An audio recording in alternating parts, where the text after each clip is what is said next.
مجمع اللطائف میں ہے کہ بنی اسرائیل میں ایک کثیر العیال عابد تھا، اسے تنگ دستی نے گھیر لیا۔ جب بہت پریشان ہوا تو اپنی عورت سے کہا جاؤ کسی سے کچھ مانگ کر لاؤ۔ عورت نے ایک تاجر کے یہاں جا کر کھانے کا سوال کیا۔ تاجر نے کہا اگر تم میری آرزو پوری کر دو تو جو چاہے لے جا سکتی ہو، جو تم چاہو وہ لے جا سکتی ہو اگر تم میری آرزو پوری کر دو۔ عورت بیچاری چپ چاپ خالی ہاتھ لوٹ کر گھر واپس آ گئی۔ بچوں نے جب ماں کو خالی ہاتھ آتے دیکھا تو بھوک سے چلانے لگے اور کہنے لگے امی ہمیں بھوک ہے، ہم بھوک سے مر رہے ہیں، ہمیں کچھ کھانے کو دو، ہمیں کچھ کھانے کے لیے دو۔ عورت دوبارہ اسی تاجر کے یہاں لوٹ گئی اور کھانے کا سوال کیا۔ تاجر نے پھر وہی بات کی جو پہلے کہہ چکا تھا۔ عورت رضامند ہو گئی، مگر جب یہ دونوں تخلیہ میں پہنچے، جب دونوں تنہائی میں پہنچے تو عورت خوف الہی سے کانپنے لگی۔ تاجر نے پوچھا کیا کسی سے ڈرتی ہو؟ اس نے کہا میں اس رب کائنات سے ڈرتی ہوں، اس سے خوف رکھتی ہوں، اس کے خوف سے لرز رہی ہوں جس نے ہمیں پیدا کیا ہے، جس نے ہمیں پیدا کیا۔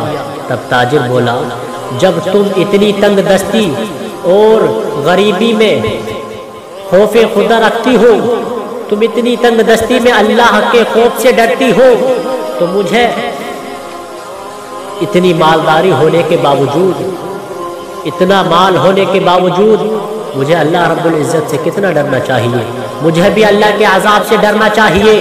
یہ کہا اور عورت کو بہت سا مال دے کر عزت کے ساتھ رخصت کر دیا۔ اللہ تعالیٰ نے پیغمبر وقت حضرت موسیٰ علیہ السلام پر وحی بھیجی کہ فلاں بن فلاں کے پاس جاؤ اور اسے میرا سلام کہہ دو اور کہنا کہ میں نے اس کے تمام گناہوں کو معاف کر دیا ہے۔ موسیٰ علیہ السلام حسب حکم الہی اس تاجر کے پاس آئے اور پوچھا کیا تم نے کوئی عظیم نیکی انجام دی ہے؟ کیا تم نے کوئی بڑا کام کیا ہے؟ کیا تم نے کوئی بڑی نیکی کی ہے جس کی وجہ سے اللہ تعالیٰ نے تمہارے تمام گناہوں کو معاف کر دیا ہے؟ سبحان اللہ۔ جواب میں تاجر نے مذکورہ بالا سارا واقعہ کہہ دیا۔ تاجر نے وہ سارا واقعہ حضرت موسیٰ علیہ السلام کو سنایا۔ حضور صلی اللہ تعالی علیہ وسلم فرماتے ہیں، فرمان الہی ہے، اللہ فرماتا ہے جو شخص دنیا میں میرے عذاب سے ڈرتا ہے میں اسے آخرت میں خوف زدہ، میں اسے آخرت میں بے خوف کر دوں گا۔ اللہ فرماتا ہے جو شخص دنیا میں میرے عذاب سے ڈرتا ہے اسے میں آخرت میں بے خوف کر دوں گا، اسے کوئی خوف نہیں رہے گا۔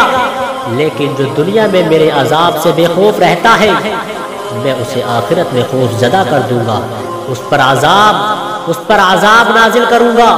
اللہ فرماتا ہے فَلَا تَخْشَوُا النَّاسَ وَاخْشَوْنِ، تم لوگوں سے نہیں مجھ سے ڈرو۔ اور ایک آیت میں فرماتا ہے فَلَا تَخَافُوهُمْ وَخَافُونِ إِن كُنتُم مُؤْمِنِينَ، اگر تم مومن ہو تو لوگوں سے نہیں مجھ سے ڈرو۔